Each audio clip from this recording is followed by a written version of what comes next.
Hey guys, Bitcoin Owen here.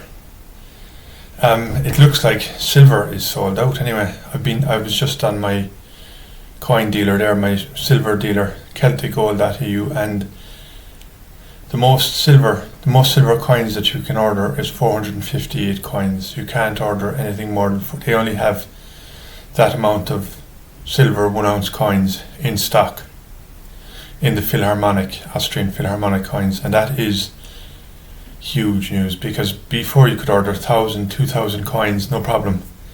The most you can order now is 40,000 euros worth, and that's all they have in stock of the Philharmonic.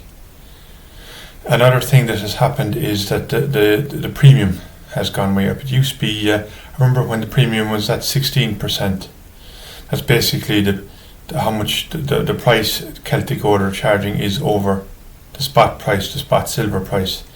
The spot silver price is at $80, about 68 euros today, but they're charging 91 euros for a 1 ounce silver coin.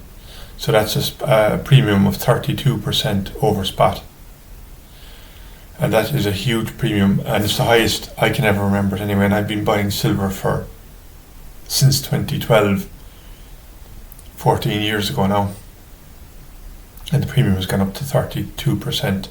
It was at 16%, and now it's double that at 32%. There's just such a phenomenal shortage of silver in the market, physical silver basically, at volume. You just cannot buy. If you wanted to buy 10 million euros worth of physical silver today, it wouldn't be possible. They wouldn't be able to fulfill it straight away. You'd have to wait over a number of weeks and possibly months before you get the silver. And that just shows how tight the silver price is. Supply shortages basically.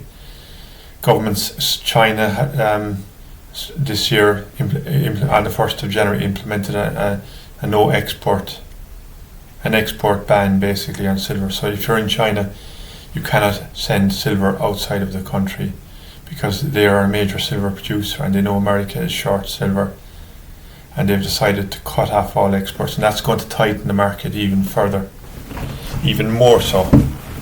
It's going to tighten the market even more so and make things just incredibly difficult for dealers, for everyone basically. And there's going to be war over silver, I think, because every industrialized nation needs silver. Every factory needs silver, especially in electronics and solar panels.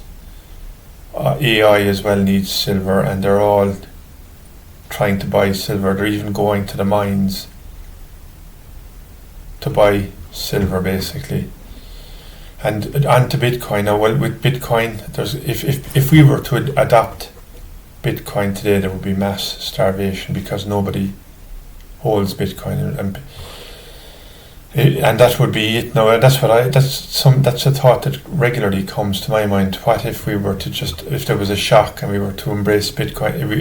Everywhere was demanding Bitcoin for their goods and services. How would we survive? We wouldn't. Nobody owns Bitcoin in Ireland. Very few. There's less than, in Ireland, 10,000 people, I would say, who own Bitcoin. Definitely less than 100,000, I would say. And you must buy Bitcoin basically if you're going to survive, if you want to have a good life. And people in the future will be buying fractions of Bitcoin, because one Bitcoin is now at $90,000 for one Bitcoin. So you can forget. For most people, buying one Bitcoin is out of reach now. It's just out of reach. And most people think it's a bubble that's about to burst. They say, that's just craziness. People are buying an overvalued asset, and that you can get cheaper product in XRP that does the same thing basically. No, it doesn't do the same thing. XRP is not decentralized. XRP is centralized.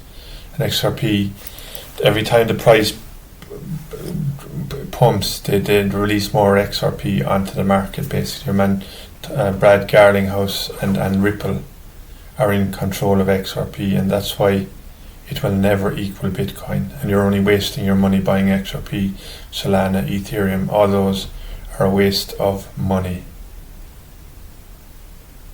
So anyway guys, that's the story for now, Bitcoin and silver. I'll see you tomorrow.